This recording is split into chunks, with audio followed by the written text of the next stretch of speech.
দেশের স্বল্প আয়ের জনগোষ্ঠীকে স্মার্টফোন কিনতে ঋণ দিচ্ছে বহুজাতিক প্রতিষ্ঠান পাম্পে লিমিটেড। প্রাথমিকভাবে গ্রাহককে ফোনের মোট মূল্যের 15% পরিশোধ করতে হবে। বাকি 9 মাসে কিস্তিতে পরিশোধের সুযোগ রয়েছে। প্রতি মাসে 2% হারে সুদ দিতে হবে গ্রাহকদের। বাংলাদেশ ব্যাংক থেকে এই কার্যক্রমের অনুমোদন দেয়া প্রতিষ্ঠানটিকে প্রথম 3 মাসে 10,000 মুঠোফোন কিনতে ঋণ দেওয়ার লক্ষ্য দেওয়া হয়েছে। টেকনো, ইনফিনিক্স ও আইটেল ব্র্যান্ডের স্মার্টফোন বিক্রিতে ঋণ দিচ্ছে প্রতিষ্ঠানটি।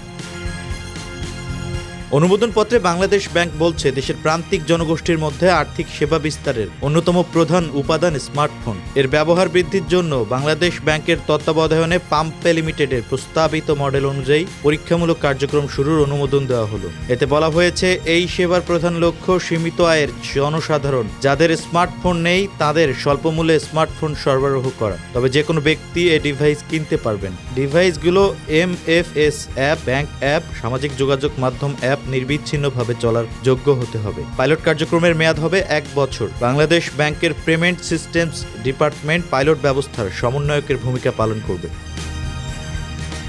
পাম্পে লিমিটেডের ব্যবস্থাপনা পরিচালক জুন জেং ইথান এক লিখিত বার্তায় বলেন, বাংলাদেশ ব্যাংকের এই গুরুত্বপূর্ণ অনুমোদন আমাদের জন্য অত্যন্ত সম্মানের। এই যুগান্তকারী পাইলট প্রোগ্রামটি ডিজিটাল বিভাজন কমাতে কার্যকর ভূমিকা রাখবে। সুবিধাবঞ্চিত জনগোষ্ঠীর জন্য স্মার্টফোনকে আরও সহজলভ্য করে ডিজিটাল অর্থনীতিতে সক্রিয়ভাবে অংশগ্রহণের সুযোগ করে দেবে। আমরা আশাবাদী এই উদ্যোগ মানুষের যোগাযোগ, লেনদেন ও শেখার ধরনে ইতিবাচক পরিবর্তন আনবে এবং তাদের জীবনযাত্রার মানোন্নয়নে নতুন দিগন্ত উন্মোচন করবে। পাম্পে বলছে, আফ্রিকা ও এশিয়া জুড়ে এক নতুন প্রজন্মের উত্থান ঘটেছে, যারা প্রযুক্তি সচেতন, উচ্চাভিলাষী ও মুঠোফোন ব্যবহারে অভ্যস্ত।